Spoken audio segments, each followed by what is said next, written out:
মাহারা রিয়ামণি, তার জগতে ভালোবাসা ছিল এক বিরল আশ্রয়। যখন ইমন হোসেন ঢালি তার জীবনে এলেন, রিয়ামণি যেন সেই আশ্রয় খুঁজে পেলেন। বুক ভরা স্বপ্ন নিয়ে ৮ মাস আগে ভালোবেসে বিয়ে করেছিলেন দুজনে। বসন্ত এসেছিল তাদের জীবনে, কিন্তু কে জানতো এই সুখের বসন্ত এত ক্ষণস্থায়ী হবে। সুখের ঘর মাত্র কয়েক মাসেই রূপ নিল একটি খাঁচায়। স্বামীর বাড়িতে আসার পর থেকেই শুরু হয় মানসিক নির্যাতন। রিয়ামণির সৎমা ইয়াসমিন বেগম জানান, স্বামীর জোড়াজুড়িতে বিয়ের কিছুদিন পরই তাদের সাথে যোগাযোগ বন্ধ করে দেয় রিয়ামণি। স্যান্ডেলিনা সো, রূপচর্চায় আভিজাত্য। তাকে আত্মহত্যায় প্ররোচিত করা হয়নি, বরং রিয়ামণিকে পরিকল্পিতভাবে হত্যা করা হয়েছে। হঠাৎ করে খবর গেছে যে রিয়ামণি গলায় ধরে দিচ্ছে হাসপাতালে। কিছুক্ষণ পর আবার বলছে যে রিয়ামণি মারা গেছে।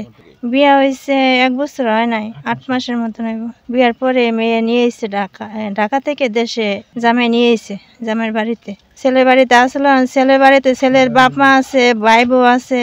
তারা জ্বালা যন্ত্রণা করেছে, জ্বালা যন্ত্রণা করে মেয়ে মেরে হালাইছে।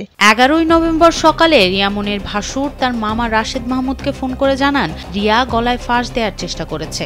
এর কিছুক্ষণ পরই আসে তার মৃত্যুর খবর। এরপরই এলো একটি নাটকীয় পালাবদল। স্বামী ইমন হোসেন ঢালি ও তার পরিবারের সবাই হয়ে গেলেন উধাও। ফোন নম্বরগুলোও বন্ধ, যেন মাটির নিচে লুকিয়ে গেলেন সবাই। পরে রিয়ার জামাইরে আমি ফোন দিছি, ফোন বন্ধ। আমার আরো 2 ভাই আছে, আরো 2টা বোন জামাই, তারা ফোন দিতে আছে, তারাও বন্ধ।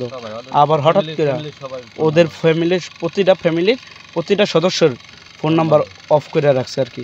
সন্ধ্যায় হাসপাতালের মর্গে রিয়ামণির নিথর দেহটি খুঁজে পান স্বজনরা। মৃতদেহ মর্গে রেখেই পালিয়ে যায় পুরো পরিবার।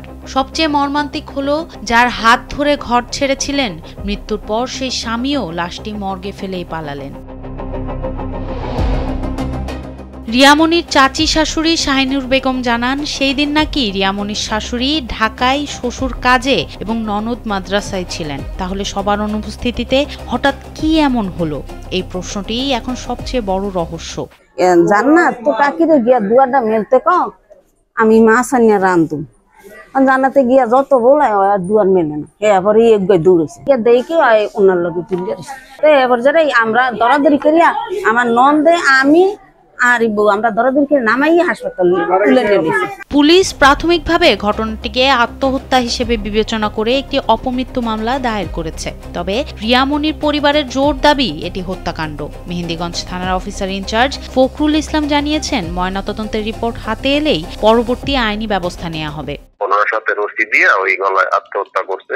পরে হসপিটালে নিয়ে আসে, হসপিটালে আমাদেরকে জানাই না, আমরা আবার পোস্টমর্টম করে আবার পরবর্তী পরিচয় পাঠাই দিচ্ছি। এখন আপাতত দৃষ্টিতে মনে হচ্ছে আত্মহত্যা, তারপর আমরা মৃত্যুর সঠিক কারণ নির্ণয়ের জন্য আর কি এখন পোস্টমর্টম করাইছি। বাকিটা তদন্ত ময়নাতদন্ত আসলে পরবর্তী আমরা আইনগত ব্যবস্থা গ্রহণ করতে পারবো। এটা অপমৃত্যু মামলা হয়েছে, মামলাটা এইটা তদন্তের দিন আছে, দেখা যাক পরবর্তী রিপোর্টের উপর পেশ করবো। বিয়ের 8 মাসেই নতুন ঠিকানা পরিণত হলো এক বিষাদ সিন্ধুতে। মাহারা কিশোরী রিয়ামণির বুক ভরা ভালোবাসার পরিণাম হলো মর্গে পড়ে থাকা নিথর দেহ। মর্মান্তিক এই ঘটনাটি ঘটেছে বরিশালের মেহেন্দিগঞ্জ উপজেলার উত্তর উলানিয়া ইউনিয়নের হাসানপুর গ্রামে। সনম সিদ্দিকী, কালবেলা।